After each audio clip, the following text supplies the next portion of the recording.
My name is Dr. Gomez. I'm a cardiologist who specialises in heart rhythm conditions.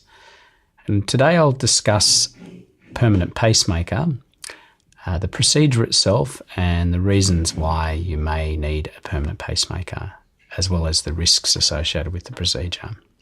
So discussion about pacemakers is probably best started by looking at the heart, the structure of the heart and the electrical system. So I'll draw your attention to this model here, which shows all of the chambers of the heart. There are 4 chambers. The top chambers are the atria. This is the right and left atria. And then the ventricles are the bottom chambers, right and left. The ventricles are the pumps that squeeze blood out to the rest of the body. The whole of the heart, all 4 chambers, are controlled by an electrical system, which I'll draw here on a rough diagram. So if we look at the heart here being 4 chambers,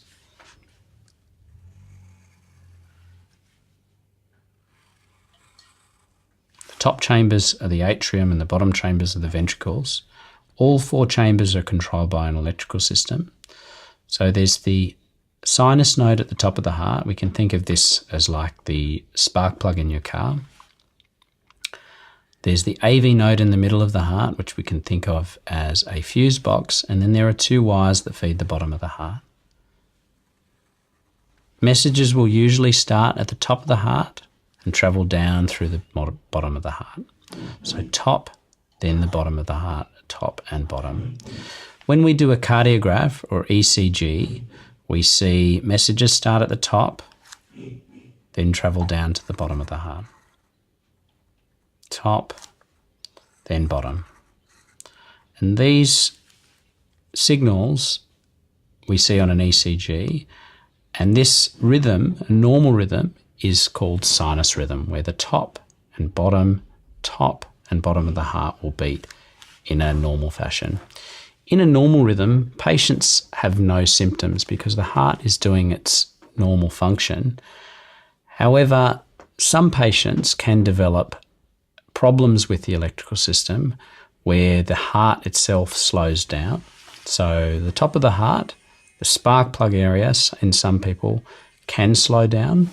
So instead of having a normal activation for the top of the heart, we can have a long time before the next heartbeat occurs.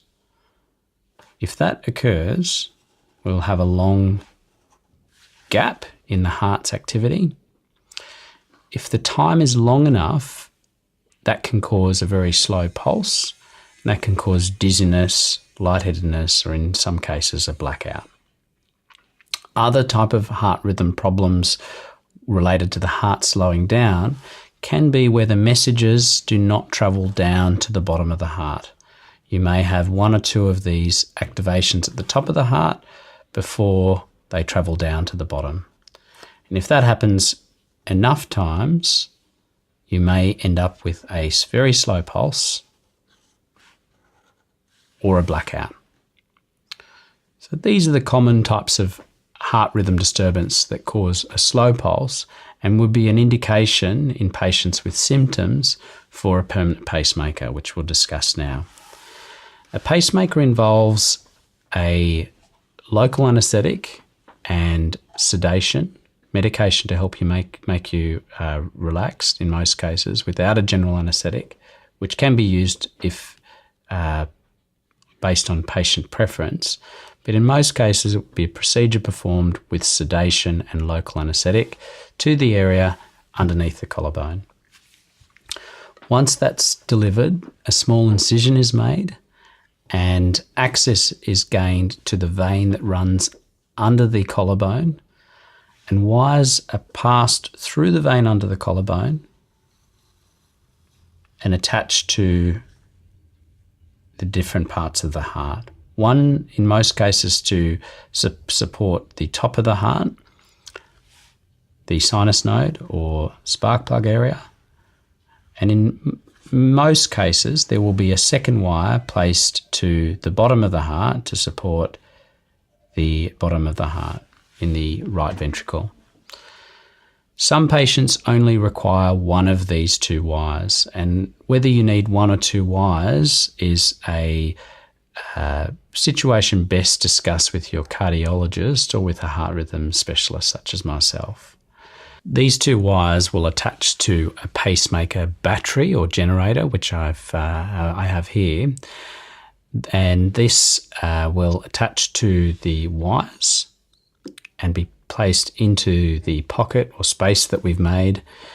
The wound will be sewed up and then the procedure is complete.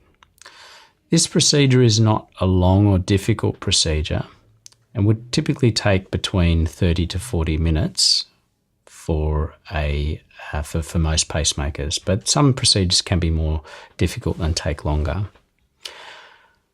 As you can imagine, with this procedure, there are some risks that can occur, and I'll discuss those now. Firstly, where the incision is made under the collarbone, there's a small chance of bleeding and infection. We can cause damage to the lung as the wires are placed into the vein under the collarbone, and that can cause a collapsed lung, which is called a pneumothorax. There's a small chance of damaging the veins on the way down to the heart, or the heart itself, causing bleeding around the heart. And there is a small chance that either of these two wires, they can move and require a second procedure to have them put back in the right place. If we add all the risks up for a pacemaker, the overall risks would be between 1% and 2%. Thankfully, the serious risks like bleeding around the heart and a collapsed lung or pneumothorax are less than 1%. And the usual expectation is that this procedure would be performed without complications. In some cases, this is performed as a day case, or in other cases, as an overnight stay. And usual expectations is patients would be discharged with no complications. It'd be usual to have a dressing placed on the wound for the first 2 weeks. Patients are unable to drive for the first 2 weeks after a pacemaker due to RTA rules. After that 2-week period, I advise patients to be careful with large overhead movements for the first 6 weeks. Usual activities like brushing or washing your hair are okay, but those larger movements can rarely cause the wires to move and increase the chance of needing a procedure to have them put back in the right place. After that 6-week period, there's no limitations on activities, apart from patients who perform welding. Welding can interfere with pacemaker function and is best avoided, but all other activities are okay in most cases.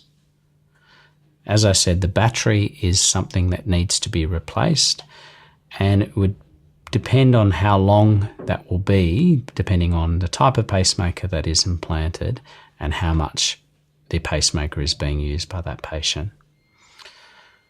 I'm happy to discuss this procedure in a formal consultation if you wish. Thank you.